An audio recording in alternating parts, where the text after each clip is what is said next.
As far as the self-advocacy, you could start very early with kids as far as being able to have the right to ask for somebody to just please stop a certain behavior, you know? So, and that you could start that as soon as they're able to really talk, or, you know, if they're nonverbal, you can teach them to sign, you know, because we do that with our kids at Family First.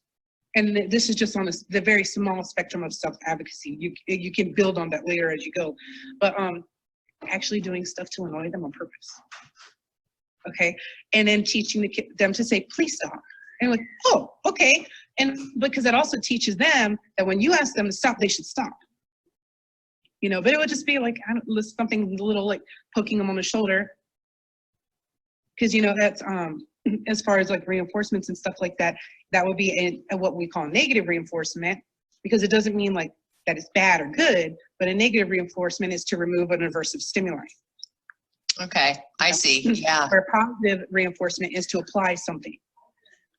So, you know, like a positive punishment would be like maybe a spanking, you know, where you're applying something to the child, whereas like being grounded would be a negative punishment.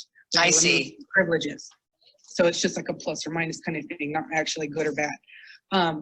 But so then you just kind of annoy them or do something that you know that they don't like, and, you know, reinforce them like, well, if you don't like it, what do you say? And you say, please stop. And because you want to teach them, one, to do it properly, you know, that's an appropriately socially way to ask. Instead of screaming, throwing a temper tantrum, they just calmly say that, please stop, I don't like that. Oh, sure, no problem. You know, and it's something you can start with very early.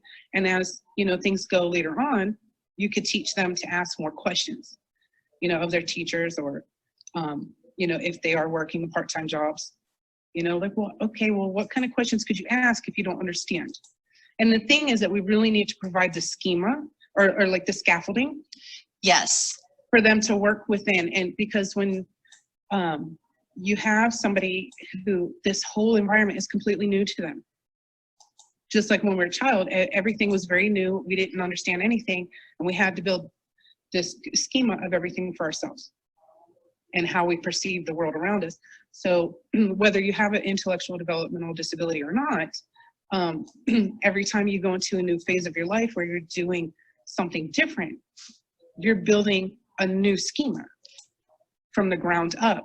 So if you have somebody there to support you and kind of like give you the scaffolding to hold you together while you have that kind of transitioning phase to learn this new behaviors and new expectations and how to navigate through it, then you'll be more successful. Do you see that kind of lack of confidence in the youth then kind of bleeding into their job searches? Oh, and is that it's all connected? Yeah, it is, because like with the Propel folks, for the I did a year of being a classroom assistant where I was working as an RBT too, but in class with UMKC, I was a classroom assistant for Propel.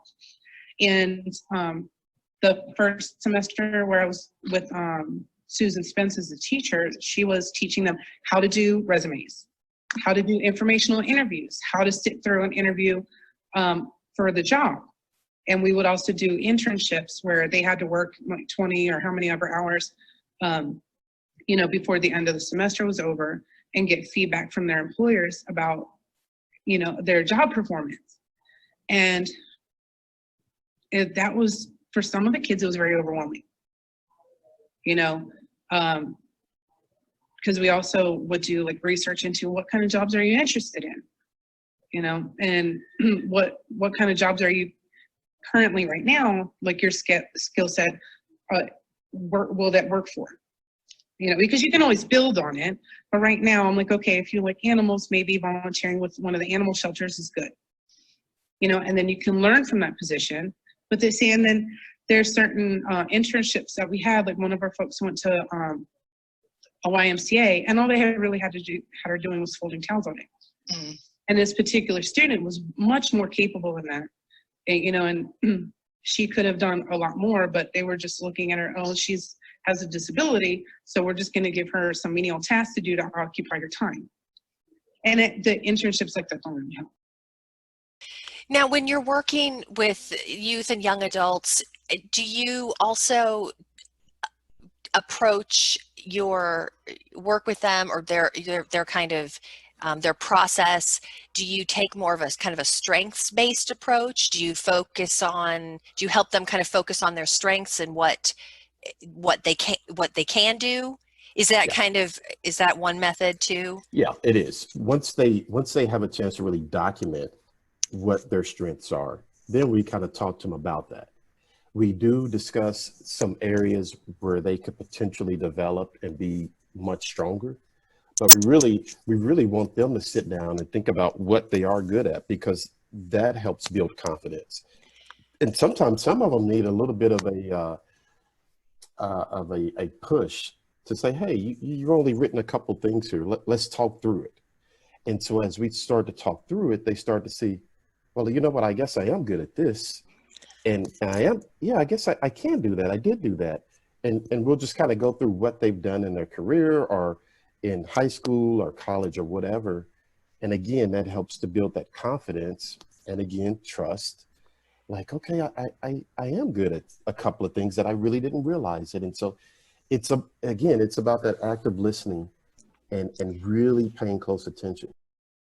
How to encourage family members who are resistant to supporting their emerging adult. And it may be out of fear, it may be out of just not really knowing how to be supportive. I would say that is something that's very important. And then also providing, as I mentioned earlier, tips and hints for how the emerging adult can still feel motivated and encouraged to move forward, even if they're in that type of situation. Because quite honestly, I think that's a reality of some households. You just don't have the support to kind of take those next steps. So we were talking about peer groups and mentors and things. I think that is critical. And even offering that to households that appear to be very supportive, it still may help, because there may be some information that the emerging adult can express in those other environments that they may not be able to express in their home environment. So I would just say that would be something else that I would add and really think about incorporating into the program.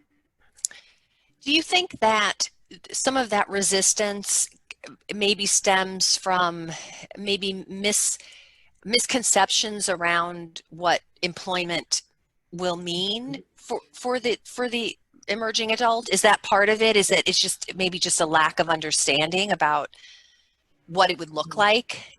Absolutely. The whole thing, well, not just the fear of the parent of the unknown, but also, okay, well, this is a disability, you know, what does this mean for my emerging adult to be in this environment all by themselves? That's the thought.